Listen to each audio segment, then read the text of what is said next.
Hello, hello. Yay. Hey. Perfect.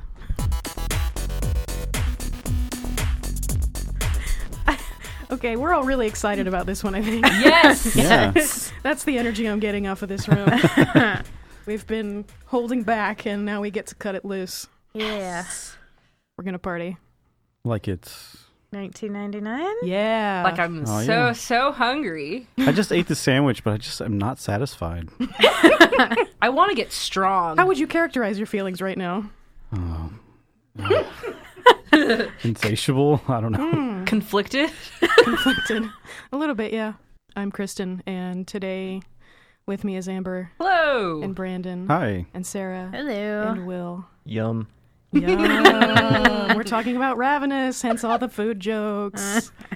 Who wants to start? Like, I feel like we just Where do you even start? just tear into it. We should start at the very beginning with that quote card and that music. Okay, but no. The tone is so crazy from the drop. First off, I want to know who has seen this movie before, because I had never even heard of this movie. I hadn't heard of it until this. I had heard of it before, Okay. but I had never seen it. This Okay. is a new watch for me. And it's Okay. absolutely not what I was expecting I Yeah. was getting into. I Amber would've- kept saying the Revenant when we were looking up the movie. I was like, it's called The Revenant. It's like, That's a different thing. It's a different movie. So I had seen it, but it would have been a long, long time ago, back in the, here. There's a couple reasons I would have tried to watch this. Was I was way into the Count of Monte Cristo. Okay, And Guy yeah. Pearce was in that. Oh, this was Yeah. a long time ago. And I was also into, like, Train Spotting, and there was a Kiefer Sutherland thing where there was a movie, Robert Carlyle was also in with him. Mm-hmm. Oh. So I would have been in it for these actors. Mm-hmm.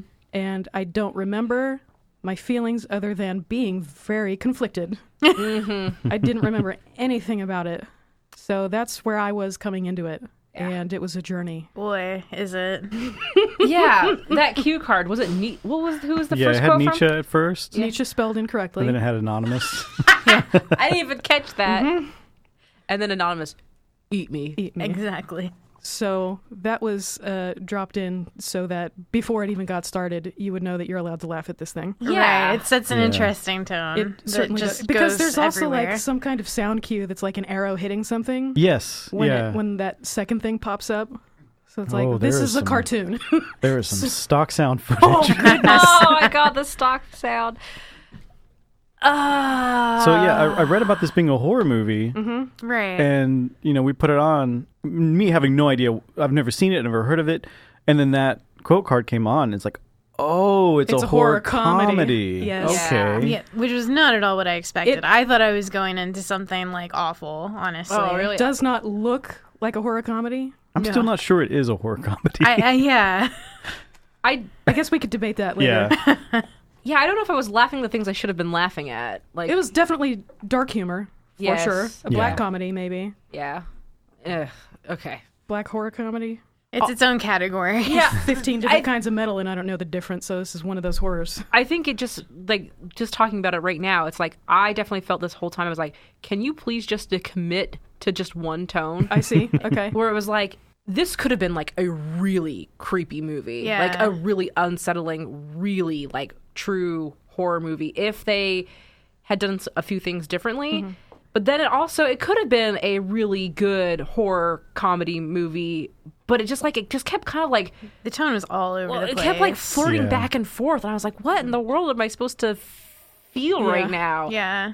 Because there were definitely parts where it was a really creepy horror movie, and then just a complete there were 90 just- degree And then there was like turn. random hand gestures as we were pointing, and it was like, oh, what Yeah. the heck is happening Those right now? gloves were something else. Those gigantic gloves. Yeah, I don't know. I don't know if it's just that, like, inherently cannibalism is so absurd that I think that's part of it. Is that, like, we just... Or it's something that's so awful to think about that you have to make it absurdly Yeah, funny. that's what I was Right. thinking. It's like, oh, this is such a taboo thing that let's just make it a little bit We can't absurd. make it that serious, or else it would be a different genre at that point. Yeah. Here's a good indicator of the tone. There was early in the movie where we were talking about, was this inspired by the Donner Party? Is this an adaptation of the Donner Party? Let me tell you. There was a part where we thought this was more serious take Yes. on this, even after the silly opening with the quotes. Well, it would definitely with the Donner Party thing. It was like they were trying to make that into a myth. They have Yes. They also folded in the Colorado Cannibal, the Alfred Packer story. Oh, I'm not aware of that one. Okay, so as an anthropologist, Yes. I am fascinated by cannibalism. And like, other than the Comey book, the only book I've read in the past 2 years is a rereading of a book about the Donner Party. I'm fascinated by this stuff. I just listened to the Stuff You Should Know's episode of the Donner Party, which was really good. I had no idea, like, what that was, how that happened and everything. So like that part of the story where he's saying like, well, we were supposed to take the shortcut and it went around the wrong way. Like how they got to that story, that was the Donner Party. And then after that was the Alfred Packer part. Oh, so they... Yes. Yeah. Yeah, that's the noise you make when you join two things there. When you join two cannibals in the woods alone. I don't know. Okay, so the summary. Oh boy. In a remote military outpost in the 19th century, Captain John Boyd and his regiment embark on a rescue mission, which takes a dark turn when they are ambushed by a sadistic cannibal. That's sort of right. That just sums up just the first part of the movie. Well, there's... Yeah. It goes. There's more to it than that. I guess that's as much as you want to say without having to spoil it, even though you watch the trailer and it goes pretty deep into late movie stuff. Well, and is that entirely correct? Because we don't know he's a cannibal yet. Yeah, we don't know, and he's not ambushed. But he's the reason that they're going on the rescue mission. It's so much an ambush as I'm leading you into a trap. Yeah. Then an ambush. But yeah, so it's like we have these two characters. The guy who's being sent to this remote outpost, who is played by Guy Pearce. And his name is Boyd. Yeah. Bird. Let me just say, I want to throw this out early. The director is a woman, and finding that out made me love it twice as much. I was just like, you get him, girl. I mean, it is a really like... Her name is Bird, which is why I say that. Oh, is it? It's a very layered...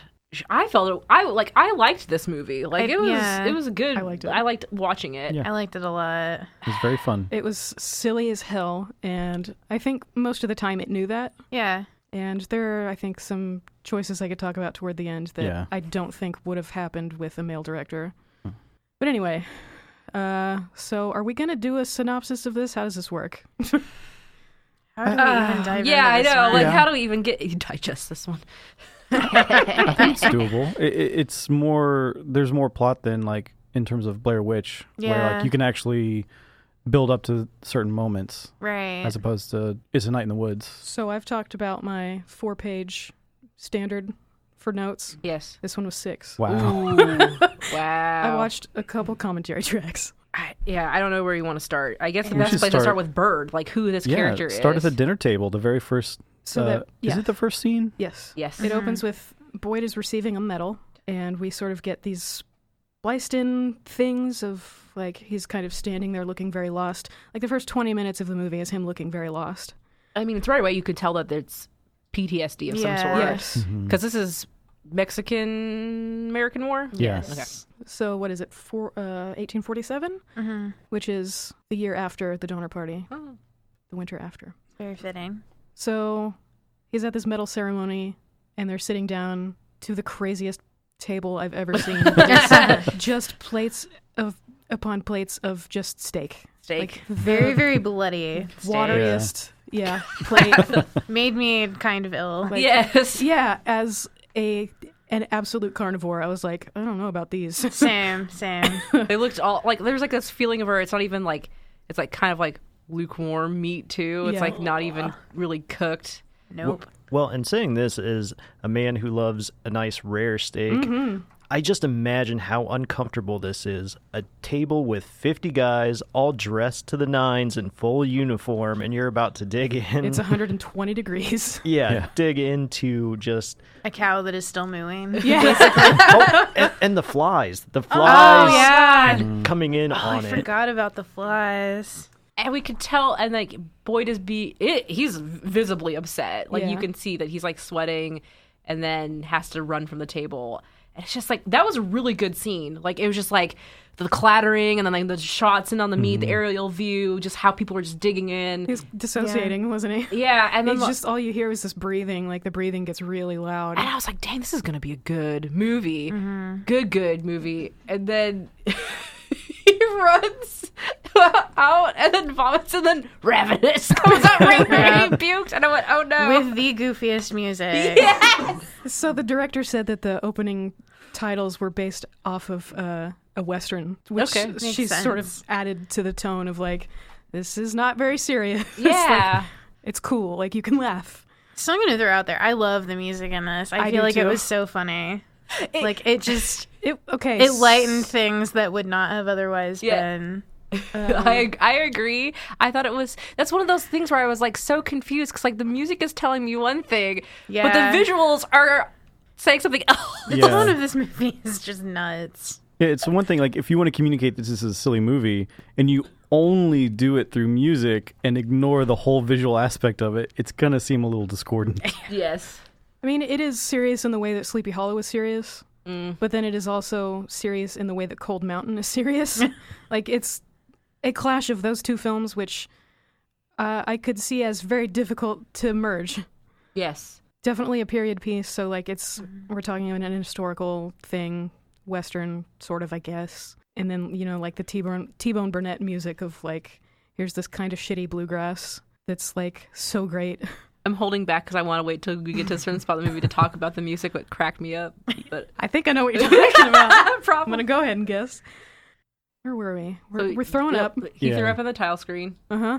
and then it's like basically he gets stationed in another camp essentially. Like He Yeah. gets sent away because I think they say, like, you're no hero. Yeah. And they We send know what him. actually happened. Like, technically, he captured a fort.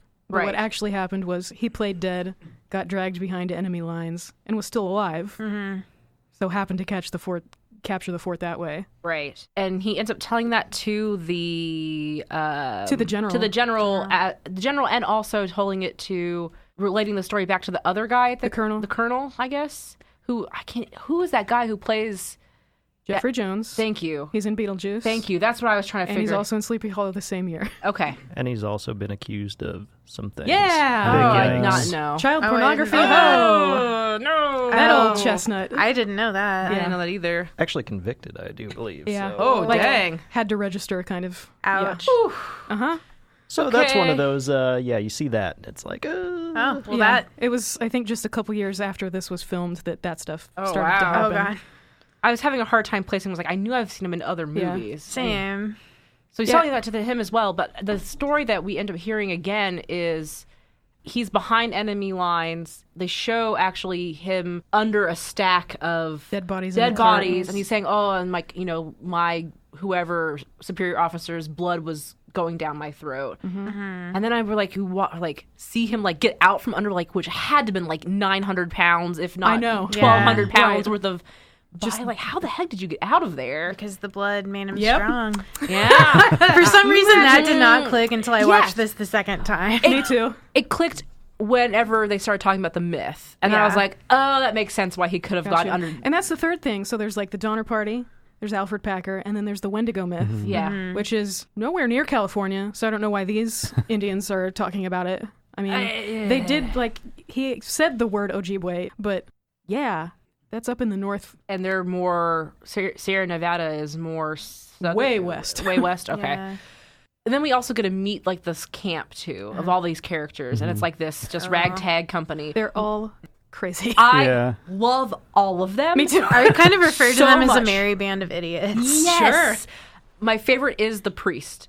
He's so cute. And I just want to play a character in an RPG that talks like him. Because Claps this claps and is jumps. and is like mumbling all the time. He's so cute. I love him so much. I was like, he gonna die. Yeah. He gonna die. Was he the translator from Saving Private Ryan? He was in Saving Private Okay, Ryan. because he played the same kind of character there. He was also in Lost. Did Oh. anybody see Lost? Oh, He was Faraday. it's been a while since I've seen it. Yeah, But it took okay. me a while to place him because I've never seen Saving Private Ryan. But Oh, it's good. It's been a long time since I've seen it. It's the same kind of character. A really like Yeah. soft-spoken like guy who is afraid of violence and stuff like that. Oh, I love that camp. I love those people so They're all much. very The fun. soldier just Neil screaming in McDonough the is so crazy. just screaming in the river. I was like, wait, is that Flea? Because like we got just like a quick shot of him, and then it was gone. I was like, is that Flea from Red Hot Chili Peppers? Oh, shit. Always unbutton his shirt. Yeah, that's Actually, funny thing, I wanted to Google who that actor was, and like you know how Google gives you like search terms after their name, and that gave me whatever his actor's name. What's the actor's name? Neil McDonough. He said Neil McDonough body, and I was like, oh dang! It was just nothing but Wow. it's just pictures of him with no shirt on. Yeah. I have theories about why he was cast. It's because of my Google search. Body. It's part of it, but he also has like the most unearthly eyes you've ever Yeah. seen, and that I think really plays into the pit part. Oh, yeah, where they- yeah. I think yeah. so, yeah. So okay, we've got the nervous little priest guy who's adorable, and we have the crazy ass soldier. We have the highest shit, David Arquette. Yeah. Yes, high as shit. Yes. Cleve. Who's really close with the natives. Yeah. You see him a The lot in that Martha context. and I can't remember the brother's George. name. George. And how was everybody's feelings on David Arquette? Did he take you out of the movie, or He didn't take me out. He I didn't think really. he softened it a little. He didn't really do much for me in the movie because he didn't do much as a character. Right. Yeah. Because he was away and then he came back, but he died. Yeah, I don't know. It's just like as soon as I saw him, and it was just like, oh, that's David Arquette. Yeah. Like I had that instantly, feeling a little and- bit at the first time we watched it, but I think the second time it faded back a little bit. Yeah. And I know it was an eccentric cast, but I'm not sure if I enjoyed his, let's just say, gooberishness, Yeah. or I think that's the whole movie, right? It's like, do I like this? Yeah. What is happening? Like, I don't get. So the weird tone. So the weird tone is reflected in the casting as well. It is. Yeah. It's absolutely. Like you got dude from Scream. Was Neil McDonough in before this? Like I don't know. I'm plagued by All I know the is West fucking Wing. Thanksgiving podcast. Which character? The soldier. Yeah, They I talk don't about know. him. What is that fucking podcast called that the brothers do every year with the New Zealand guys? Oh my gosh. I don't know. Till Death Do Us Blart. Oh, there it Oh, is. right. He's in the second movie of that they talk about every Wow. year on Thanksgiving. well, it's like he always plays the typecasted either villain or asshole. That's Because essentially. he looks crazy. Yeah. He looks very, cold and menacing sometimes, yeah. For sure. And then there's The doctor drunk? Knox. Knox. Knox. Oh, Knox is the Drunk as hell major. veterinarian. Yeah. Yep. So don't get sick. And Hart is the colonel. He's running things. Yeah. And he seems like he's very buddy-buddy with everybody. And Yes. Like a Yeah, good so dad. Martha and Yeah, George. he's very dad. He wants to take care of everybody. Like Yeah. he knows that these people are all crazy, but they're all here for a reason, and this is my Right. brood. I'm going to take care of them. Exactly. Make sure they're well fed. This movie kills me. Because like after all this character introduction, I think the next thing we see is like time has passed, it's snowing, and there's a person outside that they Yeah. like That happens pretty early. Boyd sees outside. Yeah, Boyd and Hart are talking, and I guess Boyd Drinking looks out the window. major's bourbon because he's passed out. Exactly. And Boyd looks outside and sees this, like, scary dude just staring in. And I thought that was like a PTSD thing, and they're not going to see anything when they go out there. Right. But no, there is a person out there. Also, if you get frostbite, are you supposed to do everything they did in that You're sequence? supposed to take the temperature up very slow. Yeah, I was like, they're just making them into a They just soup. pushed Yeah. them into the fire. You might as well just shoved him right into an oven. It looked very uncomfortable. Yeah. It looked super, like their suit looked super hot. Well, but- like them just like rubbing all up on him like, really oh my hard. God. I was like, that looks painful to me. Yeah. Please stop touching him. wrap him in horse blankets and leave him alone. Yeah. So there's this guy outside with frostbite. What's going on with him? So after they boil him alive, essentially, He'll be fine. That's what it looks like. is it the next day? Next day he wakes up and starts telling this horrific story to them about like, which was the Donner Party story, essentially. Yeah, he was traveling with this caravan of people, and There were 6 in the party altogether, and somebody had told them about the shortcut that was supposed to take like 3 weeks or something off of the thing. Nope. They had left in April, which I think the Donner Party left late. Yes, they did. May. But by November, they were still 100 miles out, and once it starts to snow in the Sierras, you're fucked. Yeah. So they find a cave and go stay there until the storm passes, but the storm doesn't pass. Right. Of course. Eat everything, eat oxen, eat all their stuff. Eat their belts, like roots. Which is like when they go into the cave later, there's boots in that cave, so. Yeah. About that, boiling up those shoes. Yeah. This is the part where I missed, where I think he said that somebody was still alive out there that they needed to get. Yeah. He mentioned. So Calhoun that's what he tells them his name is. He had gone out to like get wood or something, but somebody else had died. The black man dies first, had died of malnutrition, and they were already cooking him when he came back. Okay. So that's where it started. Yeah. And then after that, their hunger was different.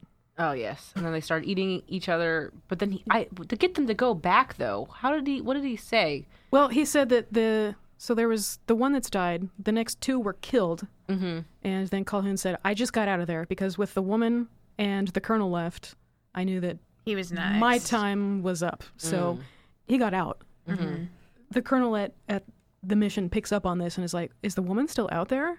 We have to go rescue her. Like, that's what our job is. That's why we're out here, out in the middle of nowhere. But yeah, so then they decide to make a rescue party. Which consists of it's Boyd, Hart, the soldier, Toffler, the religious for some man, reason. and George. Along with, did we say Calhoun already? And he comes along. He decides he's going to come along because they'll never find this place. Right, he knows where they are. So even though he's quote unquote traumatized by what he's seen, he'll come back and show them. Yeah. Montage, walking through some nice bluegrass playing, some orchestral stuff. And also, just the scenery in these scenes just really made me want to see the Sierra Nevadas, and I was sort of disappointed when I saw this was filmed in Slovakia. Yes! Yeah. I saw that too. I was like, Slovakia? What? Why? And I was like, taxes? Like, why else would you... I mean, I can't... I would assume just with America being as populated as it is now, to get those wintry mountain shots that look so desolate. Yeah. I will say they did a good job of making this movie look old. Yes. It was interesting because they were expecting a lot more snow than they had. And so it turned out to be a very muddy movie. Yeah. Because it didn't snow until like a couple days later, like after they had started filming all of these. Sucks. So like they said that the interiors were all in a studio. Oh, wow. And so like some of the windows, you can see it's all snowy and white out there, but then the exteriors are like brown. Right. I didn't even pick up on that. Yeah. Well, that was even in my notes. Like, from some of the scene transitions, you go from people leaving the camp and returning, just out of nowhere, 3 feet of snow. Yeah. Suddenly snow, and then you'll go back to... Nothing. Springtime, I guess. I guess that's why I think I thought time had Is passed. it El Nino year or something? That makes sense. I was like, wow, it must have been months, and then now it's winter. Yeah. Yeah. And then, nope, it's still supposed to be like within the same 2 weeks. I have no idea. Yeah, the time kind of gets away from me on this one, too. Where am I? They're out Where am I? walking. Yep. Saving Private Getting ready to go to Ryan. the cave. Oh, there's a bad tattoo cover-up job. I don't know if you noticed. Did anybody notice? No. There's totally a lizard on his shoulder. Like On when whose he's- shoulder? Calhoun. Oh, no! I need to didn't rewatch see it. that. Yeah. Oh, wow. Yeah, I did not notice that. I didn't either. I was too engaged with the story, Kristin, to really notice such fine detail. Yeah, because especially at this point, it's still a serious movie. I am Kind telling of. you, I watched this movie more than I would like to admit this week. Well, yeah, because Oh, there was one thing that happens on the way to the cave. Oh, yeah, what? The licking. Mm-hmm. Right. I forgot about that! He was licking me! Oh, my God, because, like... So Toffler's scurrying around and he gets hurt. He finds a bone. Yeah. Like, he's very excited about this bone. Like, maybe this is the woman that was left behind. Right. because that's exciting. And then falls down the rockiest hill. I know. He was standing on like 50 feet of rock. I got a bone. And then falls. I was like, no! Don't die yet! So the soldier runs down to make sure he's okay. He's like, he's fine. Are you okay? The way that he leaps down there is like, Yeah. how are you not hurting yourself doing this? Such a cartoon. I love this movie. I completely forgot it. So yeah, he gets like a wound on his abdomen. Like he's bleeding from the belly somehow. Like I guess rock? a rock must have punctured him. It must have punctured him real bad because Yeah. he was bleeding a lot. He wants bourbon too now. Yes. Oh yeah, when he really wants something, he's very well spoken and loud and loud. It's very cute. So they're camping out at night after this guy's gotten this injury and waking up in the middle of the night to him screaming, and Calhoun has blood on his lips. Yeah. Wasn't me. He was licking me. I can explain. Please do. And I think this is the part where I was like, uh-oh. Well, obviously, because he's eating him, but also, like, on top of it, he's like, you can't trust me. Shackle me up. Shackle me up. Like, only a sociopath will be like, oh, I need to make this harder. Yeah. Yeah, totally. And big ups to, is it Robert Carlyle? Is that his name? He has the most puppy that just did something wrong look on his face. I looked at him for a long time trying to figure out why he looks so weird, and I think it's because his eyes are so brown. And there's no eyelashes to be seen, so it's just these brown dots in the middle of his white face. It's so crazy. Unsettling. Yes. Yeah, oh no, I could just see his, like, little eyebrows, like, full. Keep me locked up. I'm so sorry. I didn't mean to drink his blood. I didn't mean to taste his delicious. What is it that he said? Was that he was having a nightmare? Well, that was his explanation. Yeah. So they don't kill him, but they do tie him up. Yes. But before we had gone on the trek, George whips out this skin or something that has a picture on it. And so he's explaining to them, this is what I'm hearing from this story, is this is a Wendigo. Right. Which is basically a person that has become a cannibal, that has Absorbing, some sort of... yeah. Right. It's basically a vampire, but but eating flesh rather than blood. All of it. Nom nom nom. Right. Except the bones. Right. So now it's the next day. And We're they're getting closer to the cave. They finally get to the cave, and Oh, and on the way there, now that we've seen blood on his face, George is like, this dude is a Wendigo. I don't know what's wrong with you people. So he's trying to warn them. And I think this is maybe the music that you're talking about, the craziest I was music like, cue. is this like the weirdest bluegrassy, like Benny Hill-esque, like I was like, this is going to become like this really crazy chase music. Because that's later. Oh, that's later. Okay, that's the one I was talking about. Okay. Yeah, I liked that. So I think what's happening with the music is that it is Calhoun's head is what's happening with the music. So like by that point, he's like, this is great. I'm having a great time. Yeah. right. But before that, I think he's just trying to up the tension with all these people. Yeah. Like, because he knows there's nothing in that cave. Well, I would there's say something there's in that cave. Lots There's of things. no people alive in that cave. Well, so he knows. He's basically leading them into a trap. Right. He's got time to set things in motion. Yeah. God, what a weirdo. Playing a fun game. Yeah, I don't like him. All right. Tell me about what happens when we get to the cave. So Hart sends Boyd and Riken together, and they're kind of investigating this cave. And what's going on outside during this time? Like, Calhoun's starting to act crazy. And I never quite understood what the point of that That's whole scene I think, was. I don't know if the most I could come up with was that he was just trying to be as unsettling as possible. That or he was trying to distract them, maybe. At first, I thought maybe he was trying to fight it. Like this urge that he wants to do. That's what I thought. But like as we watch the rest of the movie, that's not what he was. He has no hesitation. He has no desire to fight it. I think he's just playing with these people. Yeah. I mean, it has to be because like he's like making weird hand gestures and being all like ooh, talking and breathing weird and like making hand gestures. And I'm that like, kind of pulled me out of it a little bit because Me it was too. like, this doesn't fit what's happening. It was very weird, and I almost wonder if it was a film technique to kind of lead the viewer on, like, this is the guy. See, he's going more beast than man now. He's Maybe. He's gonna transform. No, I don't know. Yes, it was very weird. It was yeah, I can see what you're saying. It was very out of place, I feel like. I liked it because I didn't really know. We don't know much about Calhoun now. We know more about him later. But at that moment, it seemed like he was just like psyching himself up before this big kill, where he's just so excited to be able to like eat people again. And maybe and there's that's so what it many is. of them. Let me play the music cue from this part where we're building up to going into the cave, and he's starting to go nuts. Hey everyone, it's me. The music was pretty much inaudible in the original recording, so I wanted to drop it in here because fair use. So enjoy.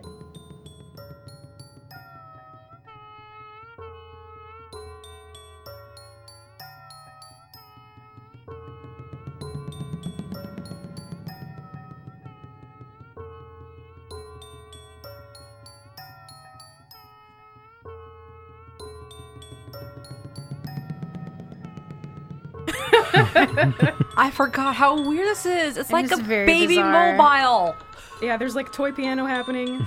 But like a broken Yeah. mobile. The weirdest oboe. And he's doing Yeah. all these. The most horrifying music box so you would I- ever find as a child.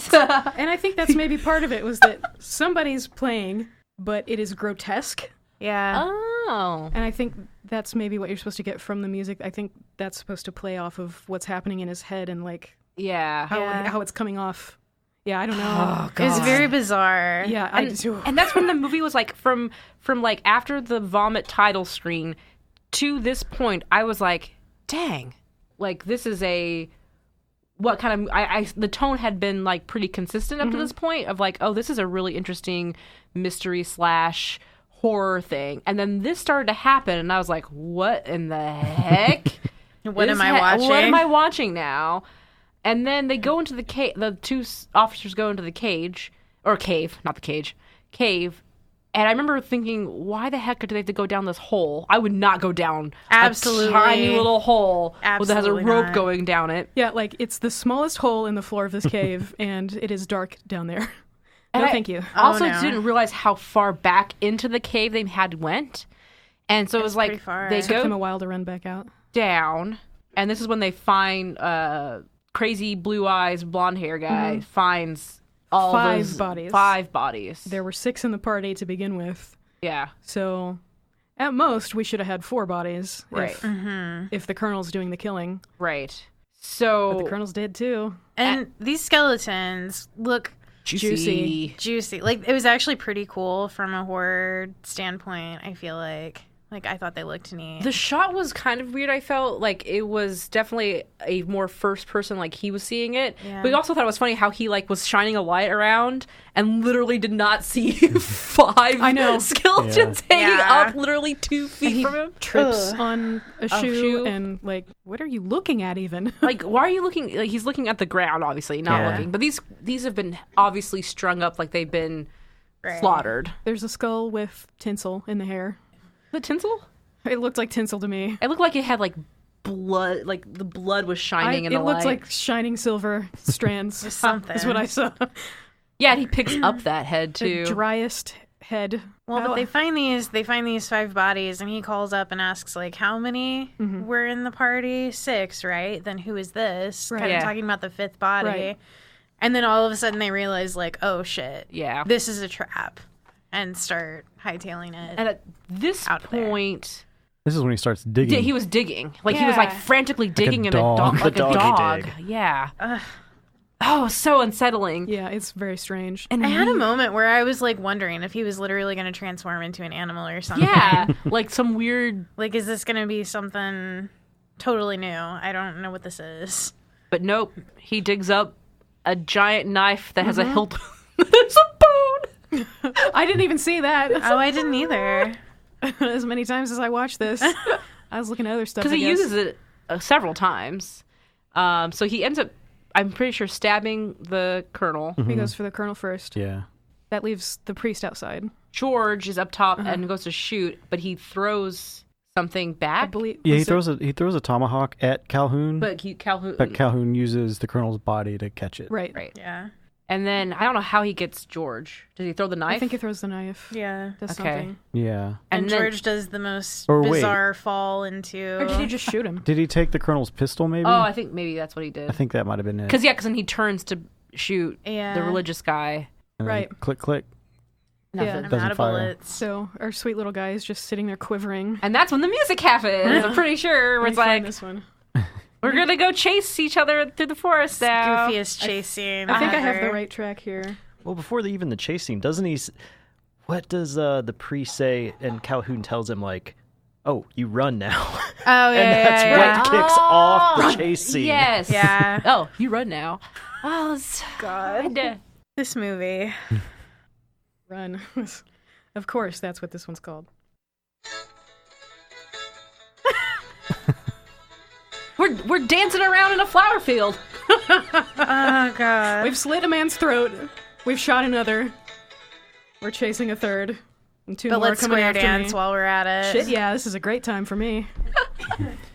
And also he may have his Wendigo powers, but I mean, this was a ballsy maneuver to try and take down 5 guys Yes. By Yeah. yourself. all at once while being tied up. Like, He's a confident man. I think he knew the math. I think he was doing the calculations on the way there. Yeah, he probably knew that the priest wasn't going to have a problem with him. The It was soldier's just maybe the only colonel. one he really has to worry about. Yeah, just the colonel and George outside. And if you split Right. them up, then hey. Right, yeah. So yeah, post one of them up on the hill. The other one's waiting in front of the cave. Yeah, so when all that killing's happening, the other two are trying to run out of the cave. This is when I said, like, I don't know how far back in that cave they went, but it was like 2 It miles. had to have been pretty far. It took them forever to get out, and the only way they know, like, they find the bodies. Mm-hmm. Oh, and this is when we see Boyd like leaning down on the colonel, and he has this like really weird, like, blood's coming out of his mouth, and there's all this blood happening, and it's like, are you having PTSD right now, or are you hungry? Couldn't really, Right. Yeah. couldn't really. Yeah, there was a moment earlier after the priest got injured that the soldier kind of makes fun of Boyd of like a warrior that's afraid of blood. Are you kidding me? Yeah. That's not why he's turning away, man. So he kind of teases him. Yeah, I think there's a part too when he actually has a discussion with Calhoun where he's like, when you ate these people, did you feel different? Yeah, he does. And Yeah, he asks him because he's heard about the Wendigo myth now, and he's like, just curious, like, did anything change after that point? yeah, like, did you like Just academically, you know? I'm just interested. Yeah. And he says, yes, I felt virile. Yeah, strong, virile. Oh my god, Sure. this chase, man. So the soldier and Boyd are chasing Calhoun through the woods to a Who's jig. chasing Toffler. Or is Toffler dead at this point? We see Toffler's guts Yeah, Yeah, just he kind of was out here. splayed open. Yep. His chest. So yeah, we're on the right track, apparently. yeah. We chase him to a cliff. Never turn your back to a cliff. No. When there's a crazy cannibal in the woods. No. Or ever. Ever. So I can't remember how Soldier Man, he gets pushed off or like So surprised off. they don't see him. They don't see the cannibal. So Boyd is like, I'm just gonna go because this sucks. And the soldier's like, you know what? Fuck you. I'm giving the orders now. Like, Yeah. I know you're the officer, but we have got to find this guy. Yeah. So he climbs up sort of a hill. Gets off of higher the up si- the yeah. cliff. I guess Vantage he thinks is gonna help him out, but I believe it's a knife is thrown into his chest, and he falls clear off his cliff, Yeah. which leaves just the scaredy pants and the cannibal.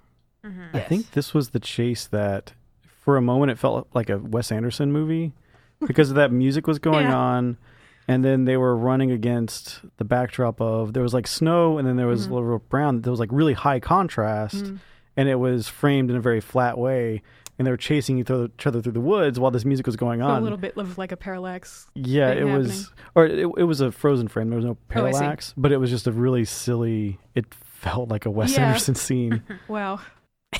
I think the music was even kind of like a boopy kind of music. Yeah.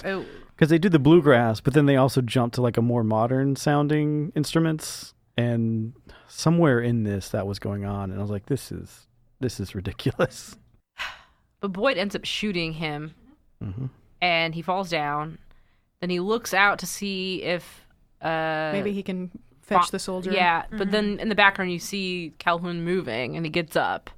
Which is, at this point now, the movie is officially magic. Yeah. Right. Because this man that has been shot... And just like Boyd, I was like, all right, and jumped off a cliff. I could not understand this choice at all. Because, like, yeah, he landed on a tree and that was supposed to break his fall. But if you look at what it looked like to look down on that cliff, those trees were really far down there. Yeah. And fun facts from the commentary tracks. That cliff was actually that high. Oh, my God. And Guy Pearce did 90% of that falling. Oh, man. Oh my god. There were, of course, wires involved, but geez. he did most of his stunts for that. That's horrifying. Yes. You're a leading man. What was could go insurance wrong? on this movie like? I don't Maybe know. that's where the money went. All $12 million of the budget. And then the longest rolling down a hill scene. He's rolling down this hill after falling through these trees and hits the soldier on the way down. Which cracked me up. Yeah. They roll together. Yeah, because it's a cartoon, so you have to. And they land in this pit.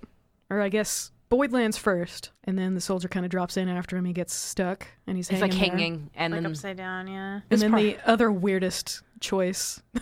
I know, like... Why did I he, didn't get that either. I do not understand what was happening there. like, He was trying to strangle Boyd at this Yeah. point, but Yeah. like, why? He's hanging upside down. Like, wouldn't you rather have him help you than...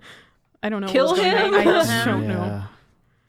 Yeah, I didn't really understand that I was- choice either. I was going to ask for help with that one, but it sounds like I'm not going to get any. You know, I thought he might have gotten, confused in this fight, but Maybe Right. he he's wearing thought a it was- uniform, so, like... or it's just, Maybe his brain is just not working. or it's like, yeah, you're just such a coward. This is because it's all happening because Oh, of you right now. I see. So That I'm makes gonna sense, too. Maybe strangle you out of pure rage. I don't know. Because at one point, like, the soldier's looking down into the hole in the cave, Yeah. and Boyd is like, "What are you doing?" Oh, yeah, He's the- like, "Oh, after you, Captain." So, like, he's making fun of him because he knows he's a fucking coward. Yeah.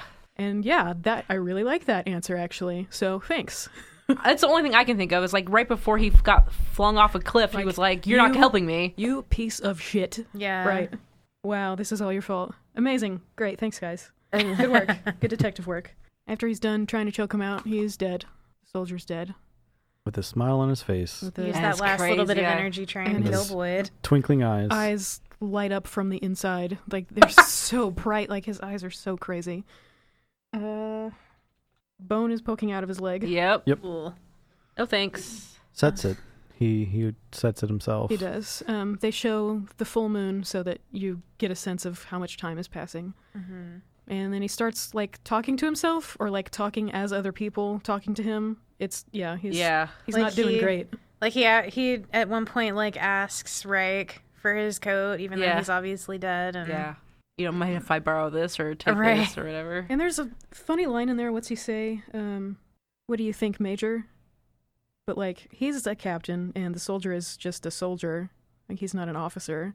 So I don't know if he's, like, bringing other people into this fantasy or he's just that. But, like, even at this point, he's like, tell me what to do. Like, I cannot make these decisions myself. just somebody do it. Yes. He even starts, like, yelling at Reich at, like, you're safe now. Help me. Yeah. Yeah. And now that we see the new moon, so it's been a long time and he's been munching on roots or whatever, he finally gives in and cuts off a piece of that leg. Nom nom nom. Mm-hmm. And supposedly, we are to presume that that gives him enough strength to get out of this pit. Yes. Yeah. Probably heals his leg enough that he can stand on it. 'Cause Yeah. that was a problem that I had Yeah. initially, was I saw that bone. Yeah. Yeah, and you see him like kind of hobbling. Yeah. There's a shot of that. So that's how much time had passed? Because it seemed like it was only a few days when I, like... That's it what I thought, but It it's... seems so short, but... I know. It started with the full moon and ended with... Okay, well, that explains some of my confusion later. Okay. So that's good that a Okay. lot of time has taken Yeah. place here. Yeah, and yeah, it would have taken more than a week, I think, for him to Break maybe down. either run out of twigs to eat or, I mean, because on day 3, you're probably not still going to go there. It would take a lot, I think, Yeah. for anyone. Especially if you've had this experience before of, Yeah. like, literally there's bloody meat of other humans in my face. Mm-hmm. You probably don't want to go there. Plus, Yeah. again, this dude's eyes are alive and He's looking at you. It seemed like he had pretty good resolve, so Yeah. I think we're to infer it took a while for him to get to that Yeah. It point. did. It really did. He held out. He obviously did not want to go there. No.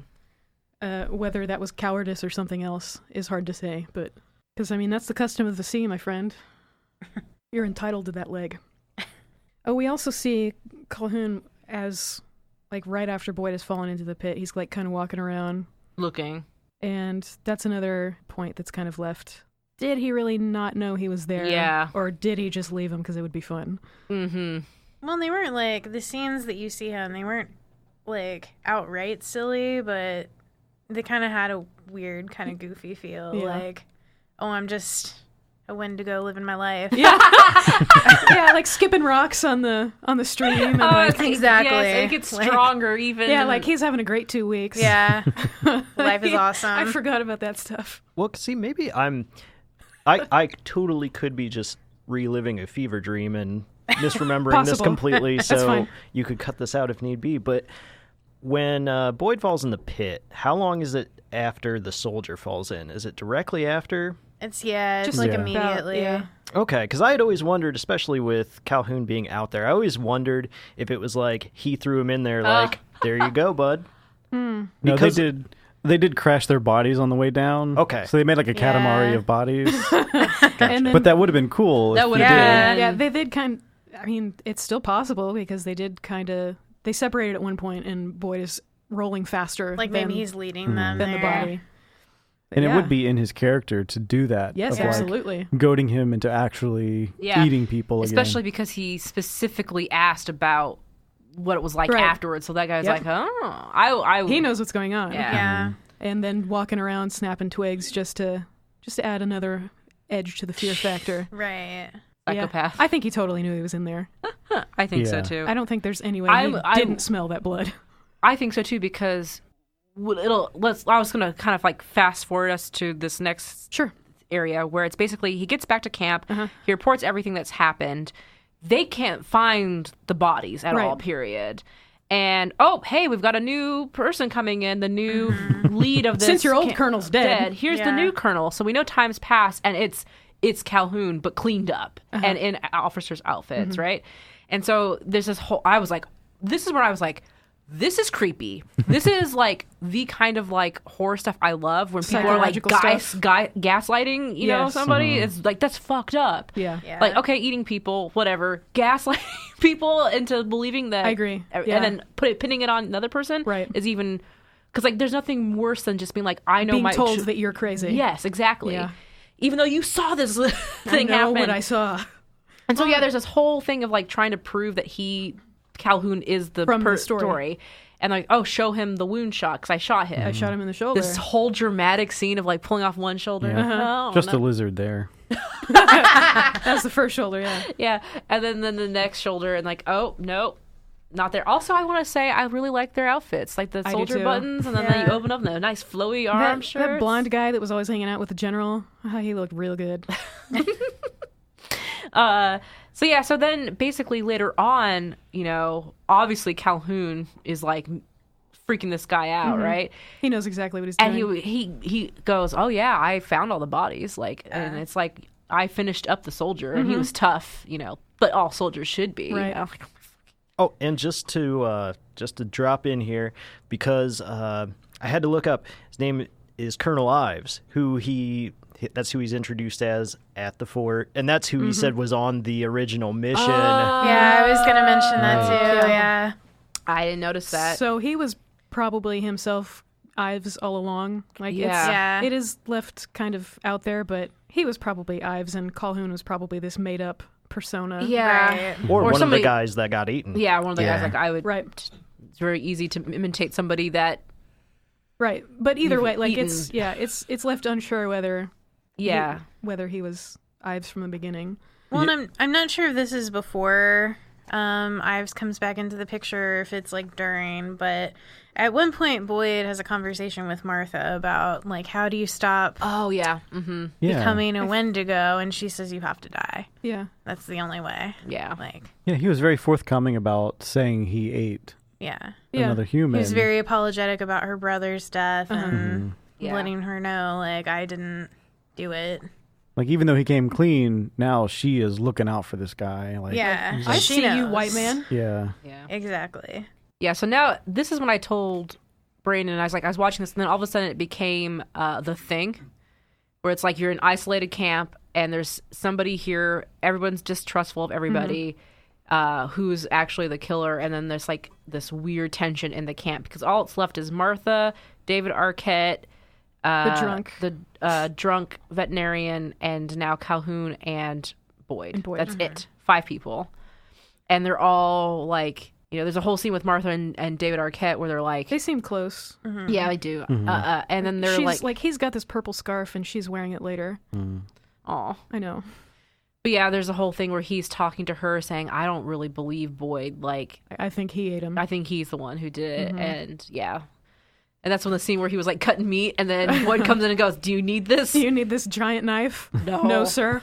Oh, good. He just walks around the whole camp brandishing it. Yeah. And now I'm just Clearly now looks remembering that adds to the tension in all this, because when Calhoun first arrived, David Arquette was gone, correct? Yeah. So now Yeah. he's back, so he can't differentiate to back Yeah. up that this is Ives. The only person that potentially could is Knox, and And he's he a was drunk. drunk. So Yeah. Yeah. he's That's- like unsure. And that's the thing, like, Boyd is like, ask Knox, he was here, he saw him. And Knox was like, I don't know, I wasn't feeling great that day. And I wasn't dude had a feeling beard, great. I don't know. So we're hanging out with the cannibal in our camp. Yeah. I really like All buddy this buddy. string of scenes. It's just fun to have that dynamic. It's very silly. It's so tense, too. There's a moment where Cleves, David Arquette, is outside, like, building some weird thing with a skull and Yeah. a flag. What was that? I think it was like supposed to be some sort of tribute to I don't know. the dead. That was apparently something that the actor came up with just on his own. Like, really? there's all this shit lying around. I'm going to do something of with it. course he did. Here's my giant mallet that I'm Yeah. gonna The wield. cartoon the mallet. comically large. But there's a scene of Boyd watching him do this, and then he kind of goes into fantasy mode of like he goes outside and chops him up basically and starts eating out of him. his chest, and then kind of like comes to, and he's laughing maniacally outside because he's so high. Yeah. He had a very, very creepy laugh. Yeah, it was very strange. But yeah, so like he has tasted the human flesh, and he is about it. He is fighting it, but it will come over him. This is where in a movie they could have really done some interesting things if they had made it, actually turned it so it was Boyd the whole time. That would have been really an interesting twist. But they did not go there. They stayed with their Next time. narrative. We'll do the fanfics. In the movie that I write, no. yeah, exactly. I'm never gonna write a movie. In my fanfic, I'm gonna start writing fanfic about Ravenous. Oh God, I wonder if that's a boy. thing. Of course. Yeah, it look for the is. Topher Grace edit. There you go. My note is Boyd has no chill. They're like sitting around the fireplace at night, Yeah. and he's reading a book. Calhoun is reading a book, or Ives is reading a book, and Arquette and the vet are playing chess, and Martha is doing something. I can't remember. And at one point, Boyd's just falling staring asleep, I know. and he's staring at Calhoun. He's falling asleep, and then Calhoun shuts his book so loud, I it know. made me jump. And then every knife being brandished, everyone's like, Boyd snaps into action because this is a threat. Yeah, and then everybody attacks Boyd, or not attacks, but brandishes Like, their knives at you him. are fucking crazy, my man. Yeah. And then I think at that point, Boyd is just like, I'm not going to be in this building with this man. And so he's like kind of sitting outside in the cold. yeah. Ives comes outside and starts his monologuing. Like he fully admits Yeah. to everything. Yeah, because he starts telling the true story of what Yeah. actually happened. Yeah. Because he was he said he was sick with TB. Uh-huh. And somebody told him a story about eating people. He's like, I should try that. And I don't know how that all came to pass, but he ate the other 5. Yep. In his caravan. All As you cured. do. As you do. Yes. Yes. When It you get says the TB. word depression, but I'm not sure that depression was a thing yet. Yeah. Like we didn't even have shell shock till the teens or 20s, right? Yeah. I don't Yeah, think they I had don't the think word it was depression. really a known. I'm sure it was melancholia or something. Yeah, Yeah. something like that. An extreme case of the vapors. I don't know. So that's all cured with Long Pig. Carlisle has called this a love story. which I guess, I mean, vampires are Romantic. kind of sexual. I guess so. Consuming each other. Yeah. This is just vor. Well, yes. Yet again, I've been tricked into watching vor. Griffin's not even here. Ugh. Well, during this conversation that they're having, Ives also kind of brings up like why Boyd is so confusing to him because he's resisting. Yeah. Despite having experienced it. And he just doesn't understand. Right, like why would you resist this? Ives is like, yeah, why would you resist this? And Boyd is like, it's wrong. And the line is, morality, the last bastion of a coward. So, like, you're hiding behind this morality just because you're afraid. I had some really dark side vibes in this because it's like his whole thing was that give in, it's easy, do the easy thing. But meanwhile, Boyd is more that light side thing of, you know, giving in to the thing that's easy is what is the dark side, what is bad. Like, it's hard to do what's good. So, like, people keep saying, like, he's just doing the coward's thing. He's actually doing the most bravest thing that he can do in that situation. Yeah. Right, exactly. Yeah, he, as a character, really evolves. Like, he does start out as the scaredy cat, and by the end, he's much different. Yeah. So yeah, I think that's probably where that flip starts to happen. Of he could just go off the rails and kill these people. Yeah, that'd be the easy thing to do. So then he comes at Ives with the knife. Martha stops him. If you kill him, you die, you die. He die. Yeah. Knox sees this happen, and Ives is like, "He attacked me. I was just trying to go to the outhouse or whatever." Yeah. So Boyd gets locked up. But they were looking for David Arquette's character. The major wants, like, the major's going to go take care of this wound that has been left in Ives' palm or whatever, which he had taunted Boyd with. Like, Boyd was very close to licking that hand. Yeah. So the major's going to go do that. He says, Martha, you go get Cleves so that we can lock this other guy up. She's looking around. We can't find Cleves. She goes into the horse stable, and all the horses are butchered, essentially. She runs back to tell the major, and as she's walking towards the door and she's standing outside the window of it, blood starts trickling down her face. And that's when, you know, they go outside, look up, and it's Cleves is bleeding been through the cleaved. roof. Yes.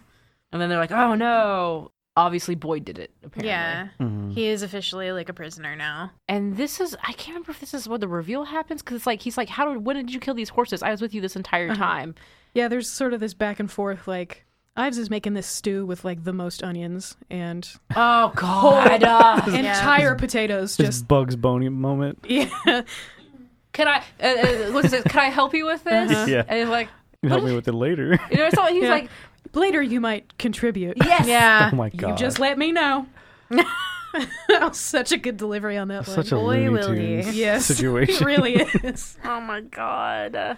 I think I referred to that later as Knox stew throughout like the rest of my notes. Yes, because it's there the entire rest of the movie. When do they send Martha to get to like the bigger camp? It's right then when they find Cleves, they send her away. Yeah, That's he's dramatic. like, somebody has to go get the general On foot. because there's no horses, and She essentially volunteers. she is made to volunteer. Yeah. It's a very cute shot. Yeah. So then, all we have left is Knox, Boyd, and Ives. Or so we think. You're not locked in here with me. I'm not locked in here with you. You're locked in here with me. I was thinking that exact same thing when the bar was coming down. Yeah, he's closing off the gate. Yeah. So at this point, Boyd is locked in this room, and he's just kind of yelling at Knox, trying to have a conversation with him, kind of trying to be like, "You're in danger, dude." Like Knox, talk to me so that I at least know you're alive still. And suddenly he stops talking to him.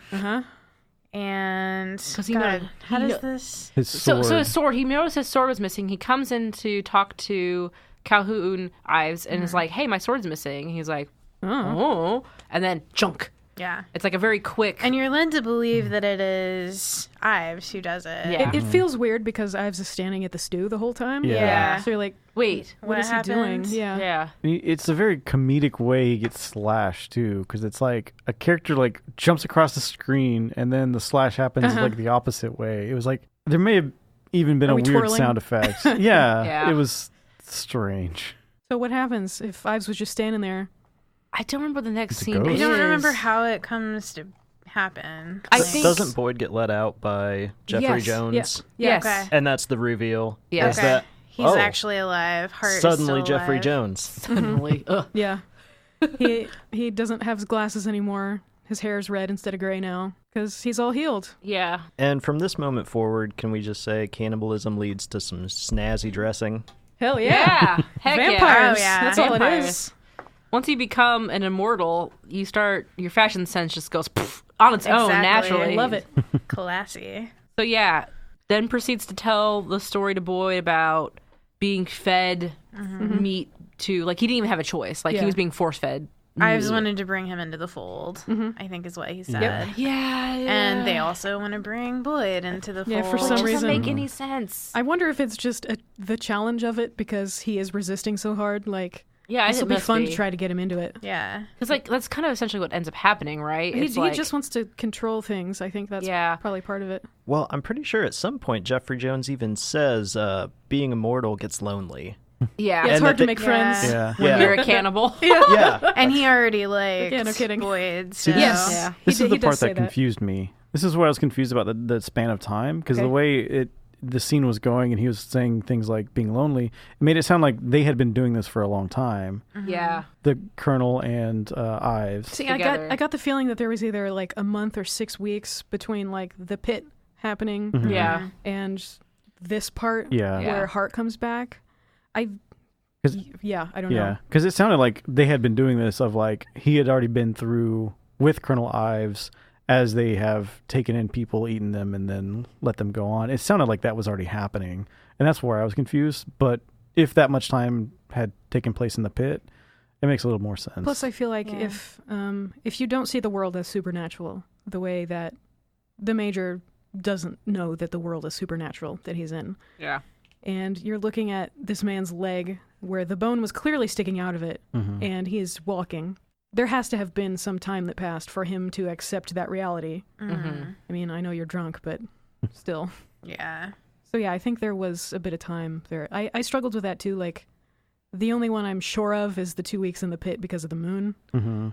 After that, I couldn't really tell. Like, I feel like there's oblique references to time passing, but I never really caught it. Yeah. Because I was really questioning if, from the very beginning, that those two colonels knew each other and this was all a setup. Like, even when one colonel killed the other, not knowing like the time span made me think that this was just a and then there were none situation where the death was faked so that Right. it just you hide that So elaborate. association. But Right. Well, I mean, you can kind of tell that Hart wasn't one of them in the beginning because of the whole walnuts thing. Yeah. Yes. Like, they exactly. try Yeah. to prove a point with that, where, Yeah. like, in the beginning, he has to take this giant book to smash this walnut open.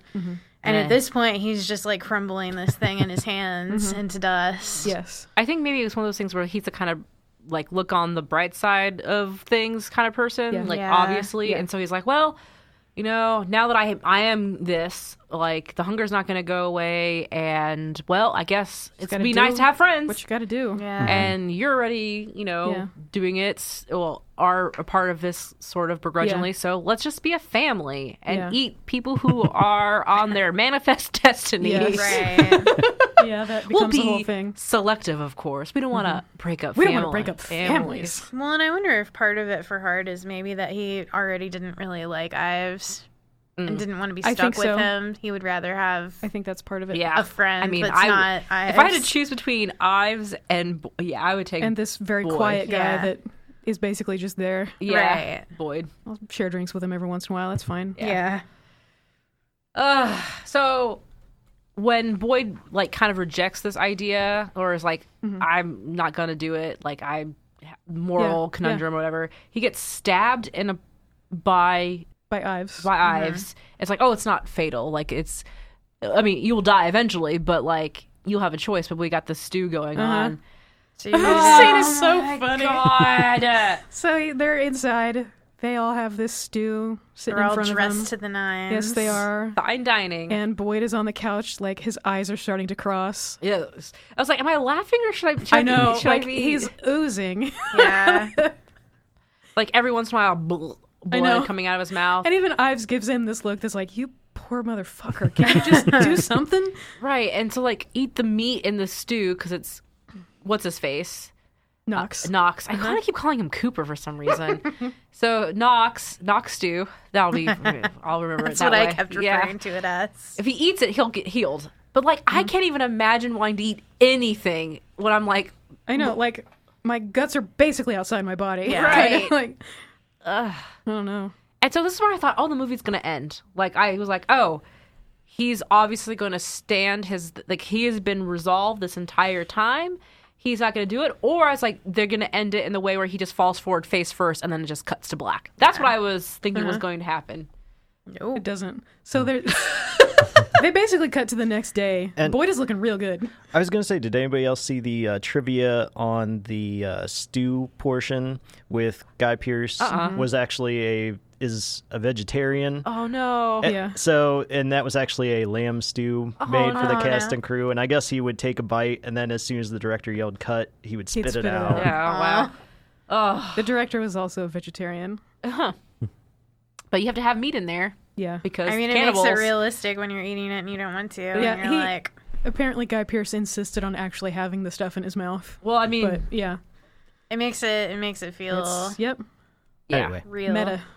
Next day. Yeah, his skin is looking real shiny and nice. Yeah, for the first time in a very long Yeah. time. He looks healthy. Cleaned up. Maybe the first time in the entire movie, maybe. And that makes me wonder too, is like if you wait a long period of time, like cannibal mythology, the Wendigo mythology, if they go a long time without eating human meat, like a vampire, do they get sick? Because that's kind of what it felt like. Oh, I don't know. But Well, I mean, I know the more you consume, the more beastly you become. Yeah. But I don't know about the. If It just backtracks. it just becomes like a increasing hunger, Yeah. a famishness that never releases, and no matter how much you eat or what you eat, it'll never go away, and the whole thing kind of consumes you, Yeah. and turns you into this awful thing. so Yeah. I mean, him just fighting it and being stressed about it and just in general is Putting off the putting inevitable. off, and making him just look like shit. Yeah. Because he looked like shit for a really long time. They're not immortal. Like Yeah. they can die. It's just that eating human flesh is gonna fix it, so why not go ahead and do that? Like you don't have to suffer. So yeah, he's healthy now. Yay. He's only eating people, like, to actually stay alive. Right. He's Survival tempted a lot. instinct. Yeah, that's a good point, is that he's not doing this for fun. Mm-mm. Like he's not enjoying this. He just wants to keep himself alive long enough to what is his plan now? I guess Take him out. take him out. him out? Take out because he doesn't want them to be eating people in this fort as people come through. Yeah, that's the thing they mention historically, that like there's gold found recently, and so people are finally going to be passing through this fort. Pickings are going to be good. Yep. But we remember Martha has gone to get the general, so now the people are going to be coming back to this fort again. And so they're kind of preparing for that. And this is when stuff gets, I mean, it's already weird. You look Exasperated. I guess. Like, I'm trying to, like, figure out, like, why, like, what all this happens. Because, like, now there's, like, this confrontation, but it's not really confrontation. It's more like a walk and talk between the original Colonel, Jeffrey Jones's character, and Boyd, where they're like, the general's coming, and you're just going to have to take part in this because, you know, family, whatever, yada, yada, Yeah. some speech. And then I don't know what happened where it's like, I guess, I don't even know if Boyd even said anything. He's basically like, hell no, I'm not doing it. Yeah, and then, like, I guess he decides, oh, you're right, this is awful, this is too awful of an existence, and lets him go. But And then- asks if Yeah, and then asks to be killed, essentially. Yeah. Well, it's almost like that. he's showing his courage of conviction. We've been told through this whole movie how big of a coward he is. Yeah. When really he just does what he needs to do to get by and survive. Yeah. And I think that was the pushing point where Jeffrey Jones realized, like, oh, I'm actually the bad guy here, and maybe this is not the right thing to be doing. Right. And so, yeah, just end it now. Yeah. Did Boyd insinuate that he was just going to leave so that the Colonel would be alone with Ives, and maybe that's what pushed him over the edge of like not wanting to be I don't know, maybe so. just alone with him? Potentially. It didn't even matter. He gets his throat slit. Yeah. Yeah. He's like, make it quick. And then he does. There's a very cool knife that they pull out of the drawer with the walnuts Yeah. that goes in that neck. Which has also cracked me up, too, because it's like at the same time, why did you choose to be right in the front of the window where Calhoun is like coming? Yeah. So you're like spraying blood everywhere. Oh my God. Calhoun was outside, like, watching the horizon, waiting for people to show up. Breakfast, Yeah. lunch, and dinner. Oh, yeah. Reinforcements. Oh, Yeah. reinforcements. That's right. That was apparently a Robert Carlyle invention, and one of the commentary tracks was with the screenwriter, and he was like, well, you know, you got these know-nothing actors coming in and making your lines better. It was very cute. What? This was the first script that he had produced. Really? Sorry, go ahead. Not a bad first. Oh. I was just gonna say, so Ives sees this happening. He sees Hart getting his neck slit and realizes, like, all right, it's This is game how it's on now. gonna be. Yeah. And what? It's. I wouldn't really call it a chase, but I would call Hide and- it. it's like a hide and seek. yeah, it's like hide and seek around the fort. You know, Boyd's going after him. And where is it that they end up? God, they were everywhere, and I like. was There's at like- one point you saw a huge bear trap, and you're biggest like, The bear most trap. comically large Yes. bear trap. yeah. Yeah. And you're like, oh, that's gonna end up somewhere That's in all the of thing. this. So you see the bear trap. It's not set. It's just kind of like inside the barn Yeah. somewhere. Yeah. And you see Boyd kind of look at it like, oh, okay, he's got a plan for that thing. We don't see that part. No. Yeah. We just see him continue to look around for Ives. It's Yeah. like, how long did this fight last for? Like 10 minutes, 15 minutes? It 10. felt long. It felt Yeah. 2 years of my life. There's another thing was that there was no stuntmen. in Oh, this. wow. It was, and there was also no like choreography Yes. director. Yes, I remember Brandon telling me that. There's- Like, there was no choreography. The They two were just, actors and the director did it all. That's Yeah. pretty fun. which kind of felt like it because I it don't was know, I like thought it was neat. there were some parts where I'm like, Yeah. This is where the stock Awkward. sound effects were used. yes, Yes, our I favorite. think yeah. God. There was one where there's a backhand punch like this. And I it goes, know. Yeah. That one. It's That one got me too. yeah, if you were to open Google and look for punch.wave, it would be the first one. Because there was a punch and then there was a backward sock sound Yeah. that was also a stock. Yeah, that one was very bad. That was the one that we were bursting out laughing, I was crying. which I felt really bad because like there was still like serious stuff going on. Like what was happening was really cool, but it was being drowned out by us just laughing for a solid minute. About the Yeah, Which I think was another part of what she was going for. Oh, yeah. I don't know. because that wasn't. He didn't even connect that well. He just kind of No. like flew his hand back, and That's why they needed the sound. Sound. yeah. But also, there's superhumans now. Yeah. Brandon. Oh man, That's what happens when you become a superhero. Your punches get real loud. Yes. and they all sound the same. Okay. This is the part where I was reading the ending fight was supposed to be them on top of a burning building on a roof. Yeah, something about a Oh. roof. I don't know. And then they just scrapped it in favor of them just beating the crap out of each other. Stabbing each other with farm implements. Yeah. Pitchfork. Oh, so he would. The rusty cleaver. Yeah. So he Yeah. had the cleaver. He had the pitchfork. He would do the action once. He would stab them. He would stab his arm with It's the like cleaver. Ryutama. You can only use the Yeah, item and then once. just, Yes, just throw exactly. it away. Just throw the giant log that he smashed his head in. He was smashing, and then Giant he blunt just instrument. threw it That's away done. to get closer to Used choke that. him. Yeah. It's like just keep using the thing that you're using, and you'll be Yeah. fine. Like, but yeah, instead, try the pitchfork again. Like, I was going to just say, pull that's it back, pretty effective. Stab Yeah. him to the neck. That'll help. Like, No. you won't be able to move. This is personal. I got to choke them to death with my Yeah. bare hand. But instead, Ives is able to like keep fighting back. Mm-hmm. So Eventually stabs Boyd in the back Yes. with this That- crazy knife. yeah, And that's Yeah. when he like goes to the barn and he is like laying in wait. pulls something out from like they're in this covered thing, pulls a post out or something, so that the roof falls on Ives. So he has a little bit of time to get in the barn, do whatever he's doing. And he's staggering toward the barn with his fucking knife just hanging out of his back. Is so silly. He is determined. Yes, he is. And he lays in wait for for Ives to come in. He's kind of just like chilling there in the barn, Yeah. just waiting, and like Ives comes up and I don't know, I was hoping pulls that the knife out of his back. I was like, oh, the bear trap is going to be right in front of him. Obviously. Yeah. That's what I would do, is I wouldn't be in the bear trap. Yeah. I would just let him get... You had to be sure, though. Yeah. You had to be sure. So, yeah, doesn't he just, like, rush him and then push him They backwards? both end up. Smashes his head against that little panel So that it switch. snaps. Yeah. Which I think that was intentional on his part, though, because I think so, because too. he doesn't He could want to talk- continue you to live be it. a. Yeah. Yeah. They did hint Yeah. at that, yeah. Well, and I'm not up on my 17th century trapping implements, but were bear traps even that big? No. Because I don't think so. I actually asked him this while we were watching it the first time because I was like, I've never really seen a bear Yeah, trap. they're but like, No. they're like this. No, the director it said, seemed- I made the most comically large bear trap for Okay, this. I Specifically thought for so. this scene.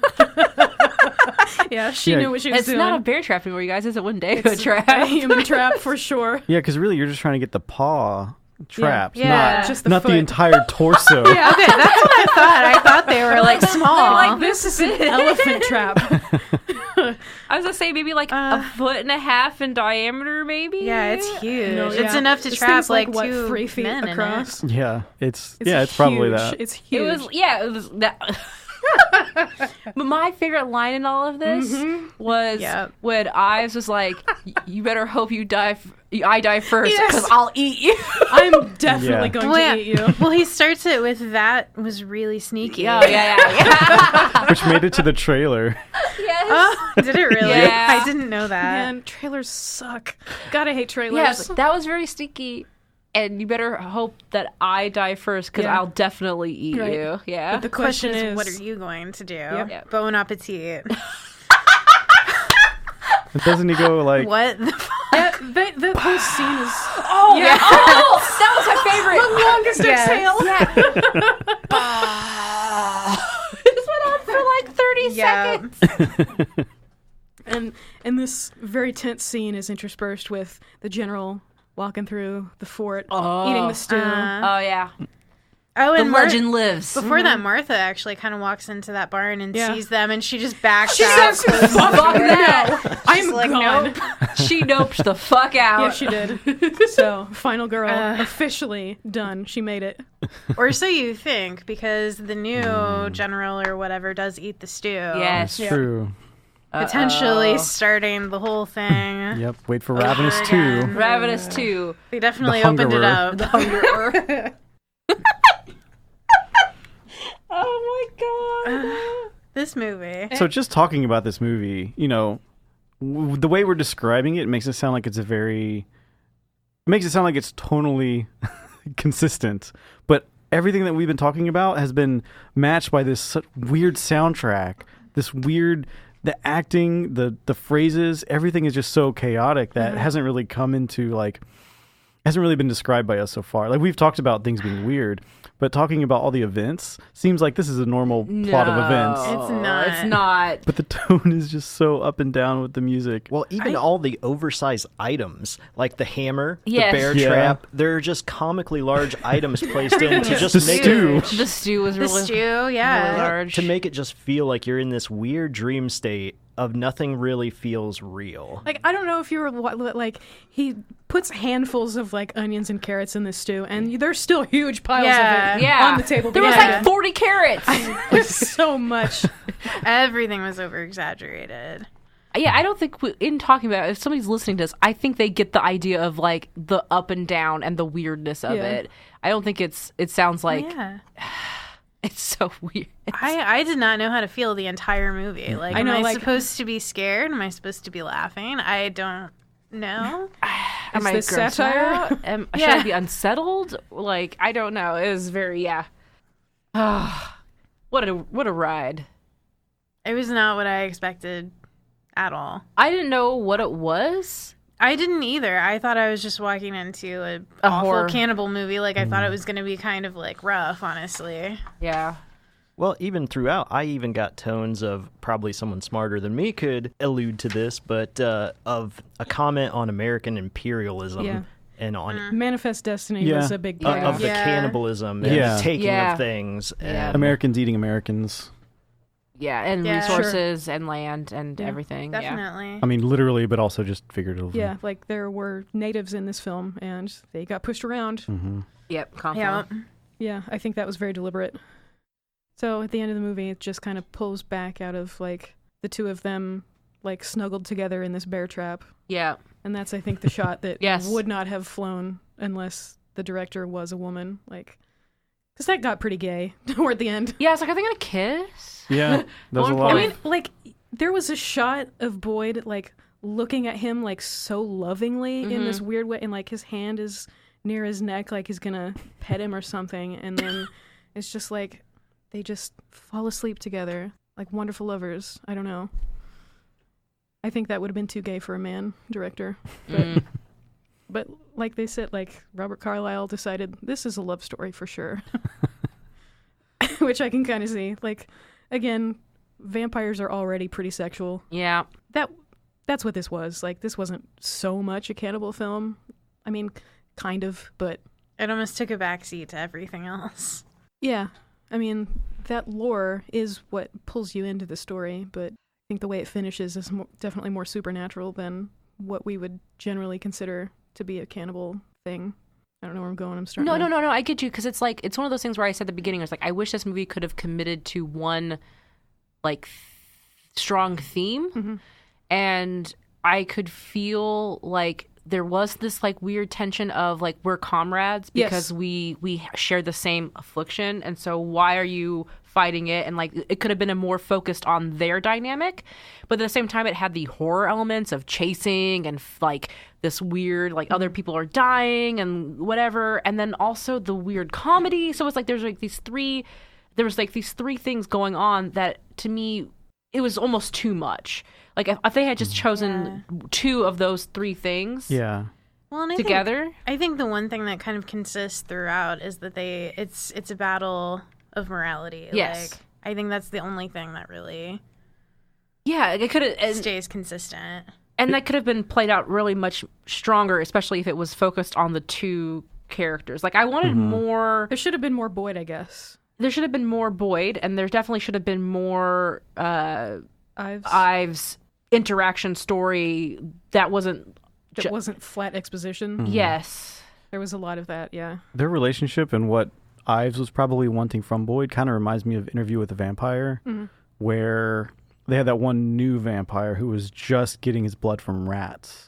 Yeah. And Lestat was like, Yes. no, just eat humans. Like Yes. Yeah. Exactly. And it feels kind of like what Ives was trying to lead Boyd into doing, Yeah. and to Right. kind of mentor him You can like do a this, vampire. man. Right. And then you also have the little girl vampire too, who changed her? Was it Lestat? No, it was the other guy, right?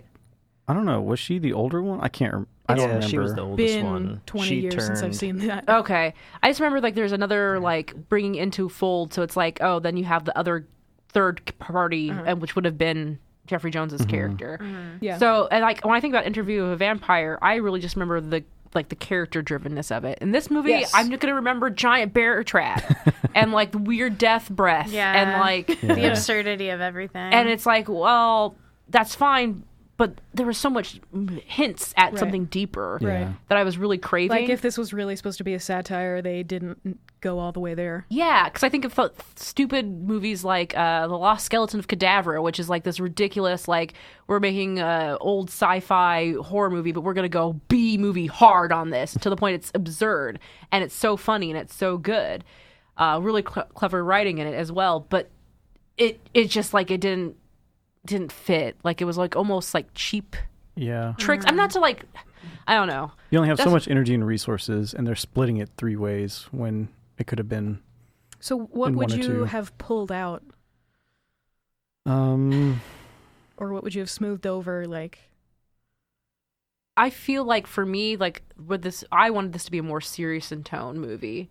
I Okay. wanted this to be a true horror like true horror movie. Like there was parts that could have been like the finding people in the cave thing, just the whole story. Like I felt like the story of Ives' Donner Party thing could have been played out way more. It felt like it was really rushed to me. Like there was so much there that could have been explored, but they just kind of went fast. It was just maybe we saw too much of the backstory on screen. Yeah. That's what I mean. Like there should have been like a more, he was wanting to rescue people. He's not telling them we ate each other. You know, it's the journey to get to the cave becomes most of the story, right? And he's like picking people off along the way. Right. It was like halfway between those two extremes of like, we don't know anything about this dude versus. Oh, he just like straight up says, "Oh, I ate those people. I ate those people." Like that would have been really creepy. It's like, you know, and then you would have gotten like little hints and bits that he did eat people, like the licking, you know. Yeah, it said the very first night he's licking the wounds. And then you have like also the story of the wind. Oh, it's just So that's where I'm leaning. I think this movie could be edited into a greater movie, and I think for me, in my opinion, it would be to take out all the silly things, the stock footage, half of the soundtrack, because the other half of the soundtrack was really good. There's a lot of really good, tense, pulsing tracks, but then there's also the silliness. At least, in my opinion, if you took out the weird dialogue. I don't mind the crazy hands because that added a lot of the unsettling. Yeah, definitely stuff. And then, you know, cartoon hammer, cartoon bear traps. If you just smoothed out the if this movie had been animated, would that change your opinion? Like the same tone, same music, same story. No, I'd probably still feel the same way. Kind of how I feel about the new Castlevania right now. It's where it's like the new one that's animated on Netflix. It's like I had the same. I only watched 2 or 3 episodes, and it's like you got this like really cool like vampire story going on, but then you have like this weird interspersed comical dialogue between characters about like I don't even remember what it was. It was something awful. Goat fucking. Yes. Oh my god. Great. It's like 4 minutes of it solid. It's like tonally, it's kind of in a similar kind of vein where it's serious and cool, and then, you know, the main character saying things like, stone the fuck up. Like, just really silly. Toxic masculinity. That combined with just, like, things that I think the creators probably thought was cooler than it actually is. Yeah. I know this isn't really related, but in line with Castlevania, we tried to watch this documentary on anime on Netflix. I forget what it was called. I don't remember. I don't remember. It involved the creator of Castlevania, and he was like the most obnoxious person in the world. Oh no! He was like, "I'm a time traveler from the future. I don't belong in this timeline." And he looked like a fucking Scott Pilgrim villain, like an evil ex-boyfriend of Ramona. Wow. Anyway, I recommend the first 2 minutes of that just to kind of just to hate this man. Yeah. Cool. Not related to Ravenous at all, but sort of. I was reading trivia on Ravenous about the soundtrack, and that I forget who it was, that they had this band that was specifically composed of people whose background was not in music to have a more postmodern sound to the quality, and it definitely sounded like they weren't. That's why I also felt like it worked, because like I keep bringing up Cold Mountain because that's almost the same time period and had this similar backwoods vibe of like, okay, if you're out in the woods, like that's who would have been playing music. Like that's who has a fiddle is anybody. See, but the fiddle's fine, but there was a lot of like more modern instruments that didn't fit. The orchestral stuff. Yeah. Like it sounded like some of it was synthesized. On the same note, like if instead of going serious, it could have also been easily a ridiculous, surrealist, like weird dreamscape kind of movie as well. And so I think I would have gotten rid of, I don't know what I've gotten rid of. I think I would have just downplayed, I would have upped it more, I would say. In either direction? Yeah. Just either, you know, really make these scenes ridiculous and dreamlike and stuff instead of towing the line of reality. Right. More crazy shots, more, like I said that one point where it was like we were looking down into the body of the skeleton. It's like, okay, that's a weird shot. And it's unsettling to be looking at it from this view instead of like, yeah, you know, we're in it. You know, if there was more like weird scenes like him eating the meat, that was one of those surreal scenes where like all these soldiers are eating, and it's like kind of like if you could have made it like more when the dream sequences in Endless Sunshine of this. Wait, no. Eternal Sunshine. Thank you, Eternal Sunshine of the Spotless Mind, when they're like having this weird dream like things, because that's kind of in line with cannibalism, right? Like you start to lose your mind, or you already lost your mind. I don't know how. Your humanity. If we're talking about survival cannibalism, you're in probably the worst situation of your life. Yeah.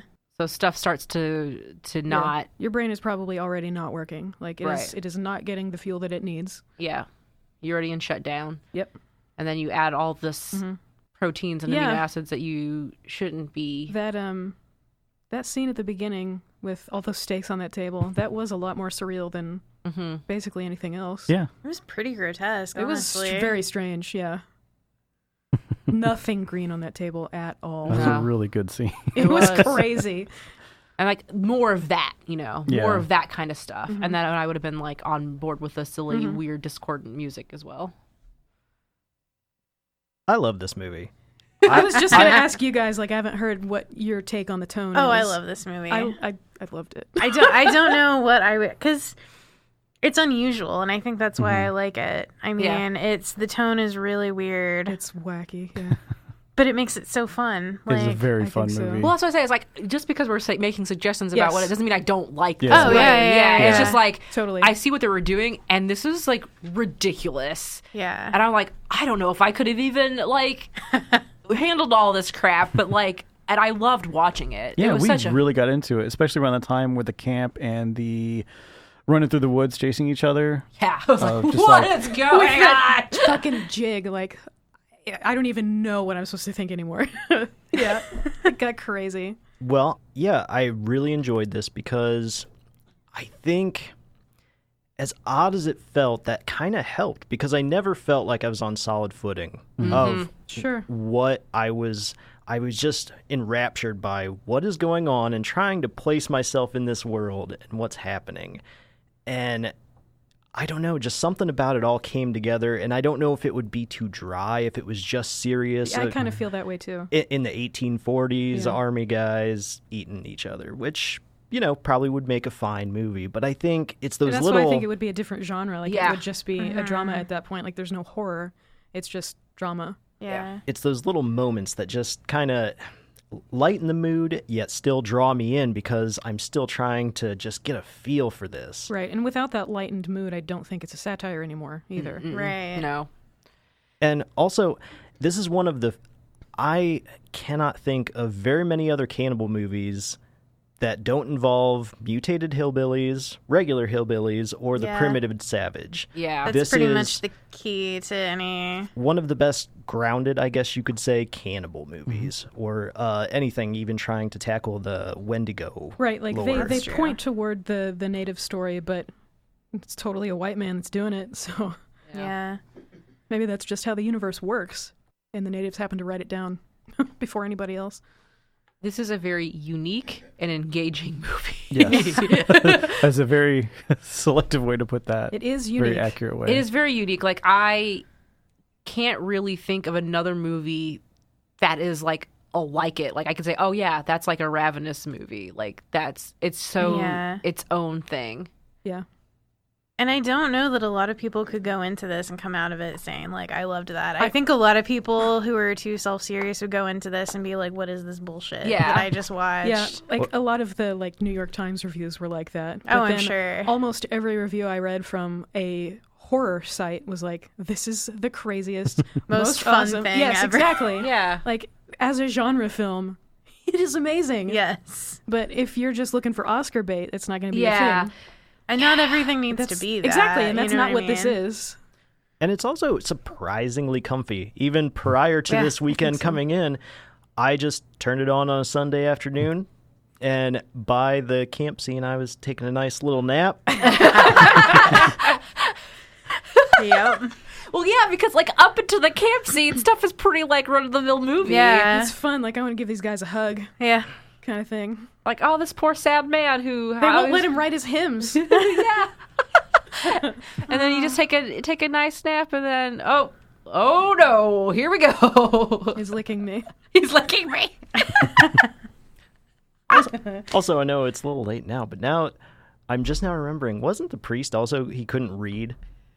Wasn't that a character trait of I'm his? not sure. 'Cause I thought he had was the Bible. writing, though. He was writing. He He was was trying to writing. come up with rhymes. Oh, Yeah. never I think mind he's then. just not well read. I'm just making up my own movie That's over fine. here You should, with plot you points should write and a things. script. You can make Ravenous too. Oh, Sarah, Yes. the guy that did the orchestral music, Uh-huh. he had recycled a sample from a sting for a rejected score that he had written for Practical Magic. Really? Yes. Interesting. So it didn't make it into that movie, so he sampled it for this. Huh. I'm intrigued. And I think it was the oboe thing because They tried to put that in practical. I don't know. Oh, Jesus. That's what I remember from, like, they reference The Cave, and that's that piece. That's a movie you and I will have to do eventually. Yes. Yes, I agree. Huh. Bechdel test. This one did not pass. No, did not. But, I mean, Mm, 1840s military, what can you do? Mm-hmm. There weren't women around. Yeah. We were lucky to get the mean, one. Yes. Not to mention, what a terrible movie poster. I have not I seen it. didn't I'm going see to it. look it up. Was it like the mouth? Like just the teeth? I'm looking it up too. Is it just the teeth? Mm-hmm. You are what you eat. That one. Yeah. Wow!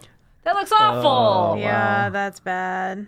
This movie Open was... wide, March 19th. Wasn't that one of the posters that David Arquette had sitting out last week? Yeah, we could have got For that his, like, signed. Oh, really? autograph. Yeah. Oh, no. Because, like, each of the autograph tables would have, like, this series of posters that you could buy to have Yeah, them sign. right, And it uh-huh. would be from whatever movies. And I'm pretty sure David Arquette. That makes sense. I mean, if you're at the horror con, Yeah. and this is a horror technically, Oh, God. amazing. Wow. Wow. All right, I think it's time for What's the Thing? Oh, Lord. Oh, God. For me, What isn't the thing, first of all? I think for me, I have a two-part answer, but they're connected. It's the tension and release of the tension leading in the camp, leading up to the release of him going crazy with the crazy hands, and then the reverse of the release and going back to tension when he goes back to the camp and you see him come out and he's in That the piece of uniform. music there, like the traveling, like kind of interlude, that stuff was really nice. There was like a lot of dulcimer in there, and Mhm. it was good. And when things were getting tense, when he was going crazy at some point, they were doing like a very percussive, what do you call it? Just the pulsing music. Yeah. That. So for me, the thing is just the tension and release of that. And then the opposite when he goes back to a more civilized form. Amber looks like she's thinking. What about you guys? God, I honestly can't narrow it down. What's the thing? The thing is the event or scene or line that, like, when somebody says ravenous to you, what is it that you're going to think of? Bear trap. I was going to say the line in the bear trap to me was like, Yeah. you That was very better sneaky. hope I die first. Yeah. The bone appetit. The whole thing. thing. Man. Because I remember laughing after the bone appetit and just being like, oh my God. And you know they toned down the puns. I so- definitely wrote a what the fuck on my notes after that part. Like, what is this? Actually, I changed my answer. The thing is the title quote card. Yeah, that's pretty good. So, mine was, I think, going to be similar of, like, Neil McDonough standing there shirtless in this freezing cold river just screaming his head off. Like, that's the tone, I think. Like, it's supposed to be serious, but it's not really. And it's loud about it. It's very loud about it. Yeah.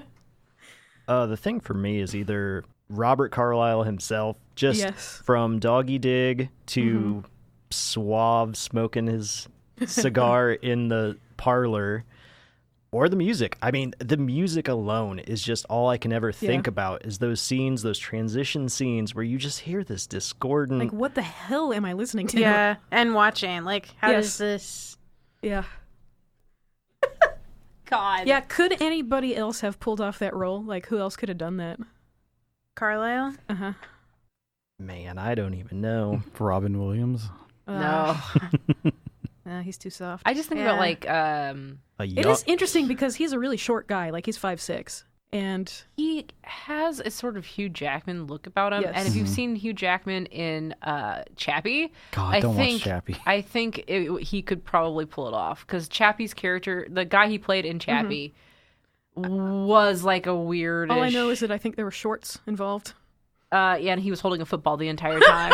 Yeah. Every time we saw him, he was holding a football, Rugby ball, a rugby ball, whatever. Gotcha. They're Australian. Even in the office, he had a rugby ball in Oh one my hand God. and a pistol in the other, Yeah, walking around the office. Sounds about right. he I was hate Chappie. ridiculous, and he was like yelling, and there's all sorts of like, I think he could have done potentially. Yeah, I think the character had to be small, scrawny, because like any bigger, and you're obviously a threat. Mm-hmm. So Oh yeah, if you're less obviously a threat, it's gonna be Joseph Gordon-Levitt. Easier. Sorry, that's I just. don't know. Could you imagine Joseph Gordon-Levitt? No. No, So stupid, so bad. I don't think he could do it. I don't think so. I don't think he either. would I think ever he's got pull the it chops. off. No, I don't think so either. It's just funny to think about. You have to have, I think, a certain amount of self-awareness that Yeah. I don't think that guy probably has. Yeah. Whereas I think David Robert Tennant? Carlyle, I'd give it a shot. I'd for sure give it a shot. got a Scrawny. Scottish I accent. don't know if Sure. Tennant is like rugged enough to Mm.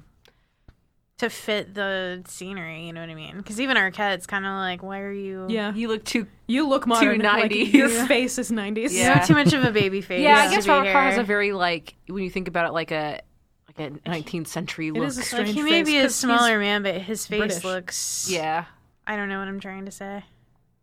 we get it. Yeah. angular and Yeah. I don't know, like Yeah. like an officer in the 1840s. Very manly, but not. I don't remember. Did you come up with a thing? Yeah, it's the bear trap and the The bear whole, trap, that I'm gonna always remember that death rattled. It's just The sigh that just went on for minutes. yes. I kept waiting. So I was like, just puncture his lungs I already. should have timed it. What is this, a Mel Brooks movie? Yeah. What's the most 90s thing about this movie other than David Arquette's face? That's it, honestly. David Yeah, I mean, Arquette's honestly, face. it's like it's just set in the 1840s, Yeah, it's always which hard I kept with- forgetting it was set in the 1840s because I was just so like in whatever was what was happening. Yeah, it's always hard with historical things to say what's 90s about it other than the cast, but Yeah. Honestly, like being able to pull off a movie that's this goofy might be kind of a 90s thing. The trailer. I mean, oh god, yes, the 'Cause you had- trailer. the movie guy trailer voice. In a world. Filmed on film. Mm-hmm. Yeah, I don't think we can top David Arquette for the most 90s thing. Yeah, looking as young as he is. I think one other note that I had was that like Guy Pearce's eyes are so pretty. I could not stop staring at his eyes, which is great because there's a lot of close-ups of him because that's where all of his acting occurs.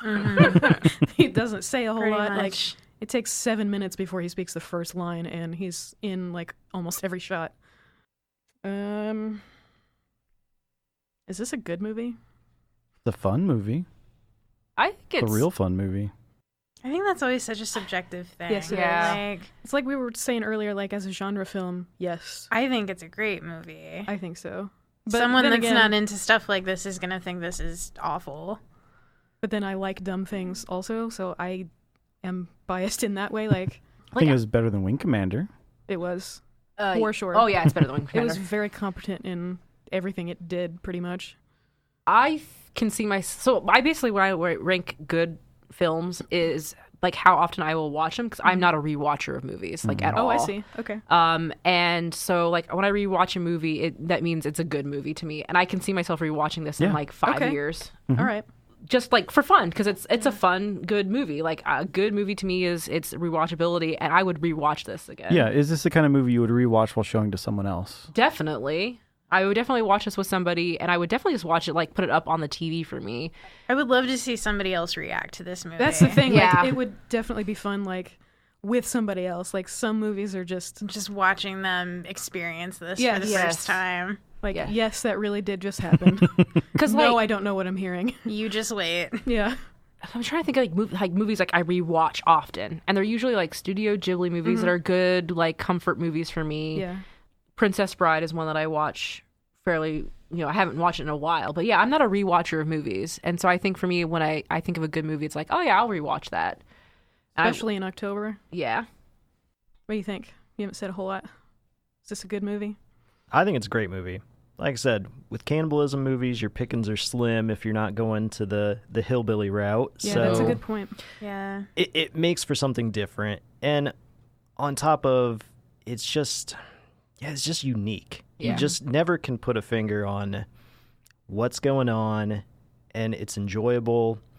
And if nothing else, it deserves to not be buried like it Sure. kind of Yeah. was. Yeah. I mean, Yeah. because what, this was a $12 million budget, and I think it grossed $2 million. This Oh, flopped man. so Yeah. hard. Explains why I'd never heard of it. Yeah, I hadn't No. either.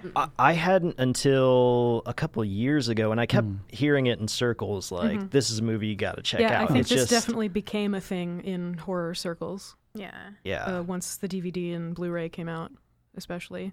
Well, because it's so different. I mean, I'm sure especially when things like Hills Have Eyes was like when the remakes became a thing, I'm sure this got talked about. And Wrong Turn is another of those just like typical hillbilly cannibal movies. And this is very different. I think from it was 2014 the Blu-ray came out, so that maybe wonder if that was about when you started hearing about it, because a lot of the reviews I read were from 2014 in reference to the Blu-ray. Does it hold up? Yeah, I think I so. think so. Like I said, I can see myself watching this again. Mm-hmm. I mean, it was already kind of a period piece, like we had talked about. Yeah, So it's hard for a decent historical film not to hold up. yeah, And like, sure, it's weird now, but it's gonna be weird in the same way later. And it was perfectly fine now. Will it hold up in another 20 years? It'll be basically the same. I think so. I mean, if we're not already actually eating each other in 20 years, Oh no! yeah, who knows by then. Can't wait to get my knife that has a bone hilt. Can't wait to get my Nice. superpowers. Hell yeah. Dude, I just want one of those giant bear traps. Just put them up all around my Yeah. That's a question I had on the lore was, does it have to be somebody else's blood and flesh? Because, like, Auto cannibalism. yeah, because, like, I've tasted my Well- own, like, biting my nails, and You are stealing the essence of someone else, so it probably Got you. doesn't work that way. I see. Dang it! But yeah, I think this might actually stand out even more in 20 years. Just because, again, like, it's just only gotten more popular, and it is Right. such just a It's weird so different. I shouldn't say time capsule of the time, but just this weird little movie that came out in 1999 that you just hear talked about, and it's like, what is this? Yeah. It's a real adventure. Yeah, and it's also really artistic too. Like the soundtrack itself, the concepts, The shots are nice. Like, There is real thought put into all of it. Yeah. You can tell. I mean, the locations are gorgeous. Yeah. Like, Yeah. the scenery is just it is. a joy to look at. Like, even though it is, like, muddy and brown, like, that's beautiful. Like, Yeah. it looks nice, yeah. That's pretty much, that's the wrap-up questions. Like, any other thoughts? I guess this could have been so much worse because we were talking earlier about it went through 3 directors, and yeah. that's not usually a good sign when Mm-mm. somebody that high level gets switched out. But Robert Carlyle, I think, brought the director in because he'd worked with her a couple times before, and I think she made some really neat choices. Yeah. Yeah. This was a very surprising movie for us to see that a movie we've never heard about ended up being really fun. Yeah. Yeah. It definitely was more fun than I expected it to be, for Same. sure. All right. Any further thoughts? Nope. Alrighty. I will free you then. Woo! Thanks, guys.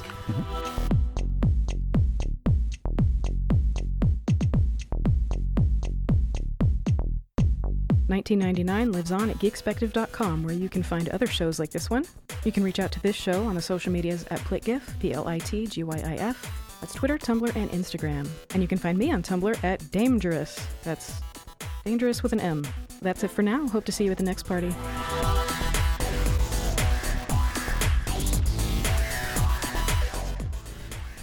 So much crumbs. I'm gonna vacuum. I need my Coke Zero. Oh no. Where is it?